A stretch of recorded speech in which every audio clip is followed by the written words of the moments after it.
చిరకాల ప్రత్యర్థులు, మరోవైపు యువకుడి రాజకీయ రంగప్రవేశం. పల్నాటి సీమలో రసవత్తరంగా మారింది లోక్సభ సమరం. మరి నర్సరావుపేటలో గెలుపుపై ఎవరి ధీమా ఏంటి, అందుకు కారణాలేంటి? సెగ్మెంట్ స్పెషల్లో చూద్దాం. పలనాటి సీమలో పౌరుషాల యుద్ధం, ఉద్దండుల సమరం, నువ్వా నేను అంటూ కత్తులు దూసేరణం. సంస్కృతి సంప్రదాయాలు పలనాటి పౌరుషానికి ప్రతీక. నరసరావుపేట లోక్సభ నియోజకవర్గం దేశంలోనే అత్యంత సమస్యాత్మక నియోజకవర్గంగా ఎన్నికల కమిషన్ దీన్ని గుర్తించింది. కండబలం ధనబలంతో ముందుండే వారిదే ఇక్కడ పైచేయి. దీంతో ఈసారి లోక్సభ పోరు చిన్నపాటి యుద్ధాన్ని తలపిస్తోంది. Sitting MP Rayapati Sambasiva Rao TDP అభ్యర్థిగా బరిలోకి దిగుతుండగా, విజ్ఞాన్ సంస్థల అధినేత లావు రత్తయ్య కుమారుడు శ్రీకృష్ణదేవరాయలు వైసీపీ నుంచి తొలిసారిగా ప్రత్యక్ష ఎన్నికల్లో నిలబడుతున్నారు. ఇక మరో కీలకమైన అభ్యర్థి కన్నా లక్ష్మీనారాయణ, బీజేపీ రాష్ట్ర అధ్యక్షుడు, రాయపాటి రాజకీయ ప్రత్యర్థి. ఈ ముగ్గురు ఉద్దండులు రంగంలో ఉండడంతో నరసరావుపేట పోటీ రసవత్తరంగా మారింది. నరసరావుపేట అభ్యర్థుల బలాబలాలు చూసే ముందు నియోజకవర్గంలో సామాజిక సమీకరణలు ఓసారి చూద్దాం.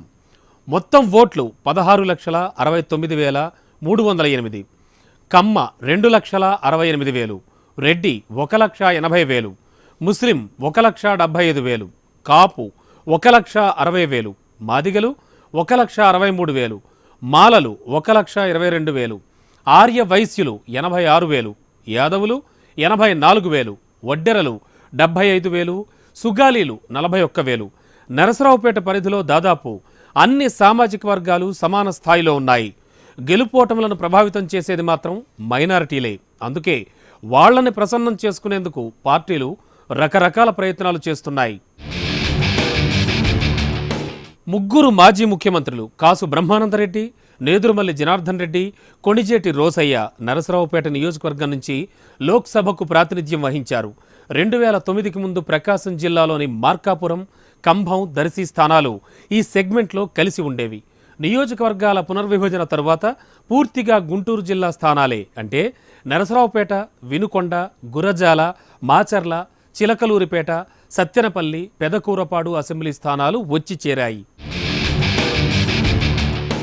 ఇక 2014 లోక్సభ ఎన్నికల్లో టీడీపీ బీజేపీ ఫ్రంట్ తరపున నిలబడి విజయాన్ని సాధించారు రాయపాటి సాంబశివరావు. ఇప్పుడు అదే బీజేపీ శత్రుపక్షమైంది. అందులోనూ తన చిరకాల ప్రత్యర్థి కన్నా లక్ష్మీనారాయణ కమల నుంచే పోటీ పడుతూ ఉన్నారు. దీంతో నరసరావుపేట పోటీ స్టేట్లోనే అత్యంత ఉత్కంఠ పెంచుతోంది. కాంగ్రెస్లో ఉన్నప్పుడు రాయపాటి, కన్నా ప్రత్యర్థులు. పచ్చగడ్డి వేస్తే భగ్గుమనేంత వైరం. ఇద్దరు ప్రత్యక్ష ఎన్నికల్లో తలపడ్డం ఇదే ఫస్ట్ టైం. కన్నా లోక్సభకు పోటీ చేయడం కూడా ఇదే తొలిసారి. ఇక ఈ ఇద్దరు సీనియర్లను శ్రీకృష్ణదేవరాయలు ఎదుర్కొంటున్నారు. మరి ముగ్గురు అభ్యర్థుల బలాబలాలేంటి, అనుకూలతలేంటి, ప్రతికూలతలేంటో ఒకసారి చూద్దాం. రాయపాటి సాంబశివరావు బలాలు చూద్దాం. బలాలు: టీడీపీకి బలమైన ఓట్ బ్యాంక్, 7 అసెంబ్లీ సెగ్మెంట్లలో బలమైన అభ్యర్థులు, సుదీర్ఘ రాజకీయ అనుభవం, ప్రభుత్వ సంక్షేమ పథకాలు, అభివృద్ధి పనులు. బలహీనతలు: స్థానిక టీడీపీ నేతల్లో తీవ్ర అసంతృప్తి, నియోజకవర్గ ప్రజలకు అందుబాటులో ఉండరని విమర్శ. ఇక వైసీపీ అభ్యర్థి లావు శ్రీకృష్ణదేవరాయలు బలాబలాల విషయానికొస్తే, బలాలు: యువకుడు, తొలిసారిగా పోటీ చేయడం, 4 నెలల ముందు నుంచే విస్తృత ప్రచారం, 7 అసెంబ్లీ స్థానాల్లో వైసీపీకి గట్టి అభ్యర్థులు. ఇక బలహీనతలు: తొలిసారి ప్రత్యక్ష ఎన్నికల్లో పోటీ, రాజకీయ అనుభవం లేకపోవడం. బీజేపీ అభ్యర్థి కన్నా లక్ష్మీనారాయణ విషయానికొద్దాం. బలాలు: మాస్ లీడర్గా నియోజకవర్గంలో గుర్తింపు, బీజేపీ పెద్దల నుంచి ఆశీస్సులు. బలహీనతలు: బీజేపీ పట్ల ప్రజల్లో వ్యతిరేకత, కేంద్ర పథకాలను ప్రచారం చేయడంలో విఫలం, టీడీపీ వైసీపీల నుంచి బలమైన ప్రత్యర్థులు.